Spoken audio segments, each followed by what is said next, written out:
Imagine करो कि आप फ्लाइट में बैठे हो और अचानक से आपके एरोप्लेन के साथ बहुत बड़ी दुर्घटना हो जाती है या फिर किसी भी रीजन से आप हवा में ही प्लेन के बाहर गिर जाते हो। तो क्या होगा आपके साथ?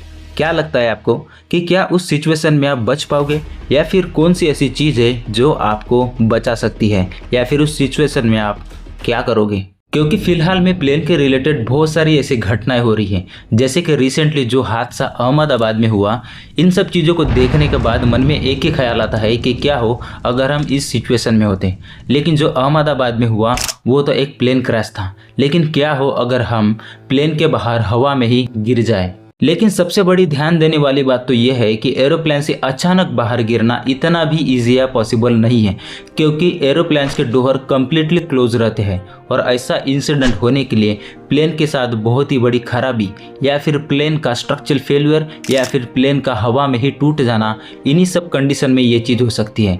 लेकिन आजकल इन सब इंसिडेंट्स को देखते हुए लगता है कि ये चीज़ भी बहुत पॉसिबल है, क्योंकि ऐसा ही एक इंसिडेंट पास्ट में हुआ था ऑन अप्रैल 28, 1988 में, जो कि अलोहा एयरलाइन की फ्लाइट थी। और गेस करो किस कंपनी का एयरप्लेन होगा?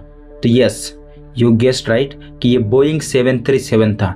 तो जब वो 24,000 फीट पे था तो उसकी हवा में ही छत उड़ गई थी और इस इंसिडेंट में सब लोग तो बच गए थे, लेकिन एक एयर होस्टेस हवा में ही प्लेन के बाहर गिर गई थी और वो बच नहीं पाई और उसका कभी भी पता नहीं चला। तो क्या हो अगर ऐसी चीज़ हमारे भी साथ हो या फिर ऐसी सिचुएशन में हम फंस जाए, तो क्या हम इस कंडीशन में बच सकते हैं या फिर कोई ऐसी चीज़ है जो हमको बचा सकती है? तो चलो हम स्टेप बाय स्टेप देखते हैं कि क्या हम कर सकते हैं। देखो, अभी सबसे पहली चीज़ तो ये है कि अगर प्लेन से गिरते टाइम हम प्लेन से ही टकराने से बचते हैं तो फिर ठीक है, क्योंकि हम प्लेन के किसी भी हिस्से से हम टकराते हैं तो वहीं पे हमारा काम खत्म हो सकता है। और अगर हम बच भी जाते हैं फिर भी आगे हमारे साथ कुछ अच्छा होने वाला नहीं है, क्योंकि कमर्शियल एरोप्लेन्स बहुत ही हाई एल्टीट्यूड में उड़ते हैं, अप्रोक्सीमेटली 30,000 फीट के आसपास। तो अगर आप गिरते हो तो उस हाइट में बहुत ही लो टेम्परेचर रहता है, अप्रोक्सीमेटली -57 डिग्री सेल्सियस, जिसमें आपको एक्सट्रीम कोल्ड एक्सपीरियंस होगा और इतनी ज़्यादा ठंड लगेगी कि आप सहन भी नहीं कर पाओगे।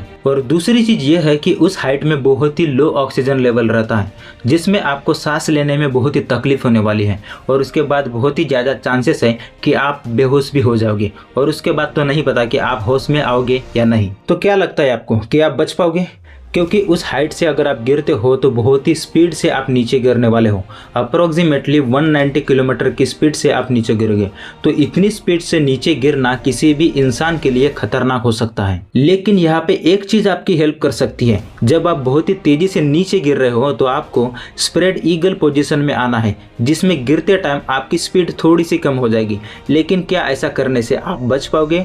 तो आंसर है नहीं, क्योंकि ईगल पोजीशन में आने के बाद भी आपकी गिरने की स्पीड नॉर्मल स्पीड से बहुत ज़्यादा होने वाली है और इस सिचुएशन में भी आपके बचने के चांसेस बहुत कम हो जाते हैं, क्योंकि अगर आप ज़मीन पे गिरते हो तो आपका बचना तो नामुमकिन है। अभी ये सब सोचने के बाद शायद आपके मन में ये ख्याल आता होगा कि नहीं, हम पानी पे गिर सकते हैं, लेकिन ये भी पॉसिबल नहीं है, क्योंकि उस स्पीड में पानी पर गिरना मतलब किसी कंक्रीट वाली जगह पे गिरने जैसा होगा, तो वहाँ पे भी आपकी पक्का मौत होने वाली है। देखो, अभी ये सब सुनने के बाद तो आपके मन में एक ही सवाल होगा कि क्या इस सिचुएशन में बचना नामुमकिन है या फिर कुछ पॉसिबिलिटीज़ है? तो पॉसिबिलिटीज़ तो है, क्योंकि कुछ रेयर केसेस में ही शायद आप ऐसे सिचुएशन में बच सकते हो। क्योंकि आज तक जितने भी लोग ऐसे इंसिडेंट से बचे हैं वो सब लोग ऐसी जगह पर गिरे जिस जगह ने उनको कुशन किया या फिर उनके गिरने के इम्पैक्ट को कम किया, जैसे कि पेड़ या फिर बहुत ही घनी स्नो या बर्फ, जो कि इम्पैक्ट को झेल सकती है। और ऐसे ही कंडीशंस में आपकी बचने की पॉसिबिलिटीज़ हो सकती है, वरना ऊपर जाना तो पक्का है। तो इसलिए अपना ध्यान रखो और अगर वीडियो पसंद आया है तो आपको ऑलरेडी पता है कि क्या करना है। Thank you.